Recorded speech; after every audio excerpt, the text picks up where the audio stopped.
দানিয়েলকে যখন একটা বড় দায়িত্ব পদে দেওয়া হলো, তিনজনকার দেশের তিনজনকার মধ্যে একজন ছিল দানিয়েল। তো বাক্য বলছে যে তার সহকারী যে কর্মচারী ছিল তারা কি করলো, দানিয়েলকে ফাঁসানোর জন্য, দানিয়েলকে কিছুভাবে তার পদ থেকে ডাউন করার জন্য প্ল্যানিং করলো। আর বাইবেল বলছে যে তারা কি করলো, কোনোভাবে দানিয়েলের দোষ ধরতে পারছে না।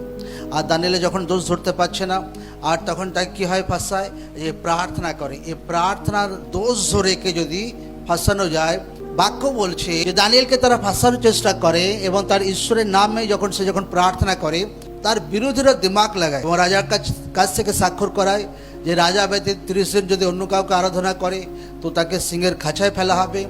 আর বাক্য বলছে দানিয়েল সেই খবর শুনে দিনে 3 বার ডেইলি প্রার্থনা করতো, যেমন আগে করছিল। আর তারপর দানিয়েলকে সিংহের খাঁচায় ফেলা হয়, আর দানিয়েলকে ঈশ্বর সিংহের মুখ থেকে বাঁচায়। একদম আমেন। যে মেন বিষয় এখানে লোকদেরকে শেখার আছে। এবার আপনার নজরে কি, আপনি হচ্ছে আমি প্রার্থনা করছি, প্রভু তো আগে বাড়ছি। যে 1-এ পড়ে তাকে পরীক্ষা দিতে হয় কিনা? আচ্ছা, যে বিয়েতে পড়ে তাকে পরীক্ষা দিতে হয় কিনা? কেন পরীক্ষা দিতে হবে? সে তো ভাই বড় হয়ে গেছে। চাহে ক্লাস আপনি আত্মিকভাবে 1-এ পড়ুন, ক্লাস আত্মিকভাবে বিএ এমএ তে পড়ুন, পরীক্ষা আপনাকে হার ক্লাসে দিতে হয়। হালেলুয়া। আত্মিক জীবনও সেম একদম, হার লেভেলে আপনাকে পরীক্ষা পার করতে হবে, হার লেভেলে আপনাকে পরীক্ষা দিতে হবে। কিন্তু যে বিষয়টা দেখার আছে, হতে পারে তার সাথীরা ভাবছিল, কেউ ভাবছিল এ তো দানিয়েলকে অত ঈশ্বরের মহিমা করা কি দরকার ছিল, এ তো তার জীবন পুরো রিস্কে পড়ে গেছে।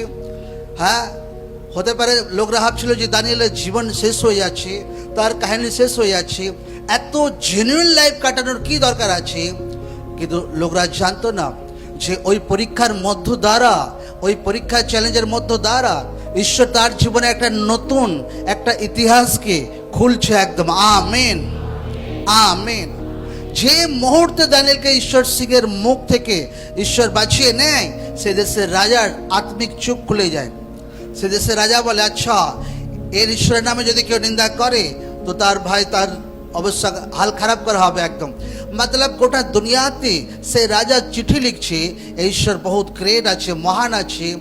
তো একটা পরীক্ষা, একটা বাধা, একটা চ্যালেঞ্জ, একটা বড় আশীর্বাদ, একটা বড় ঈশ্বরের মহিমাকে কিন্তু জন্ম দিয়েছিল। একদম আমেন।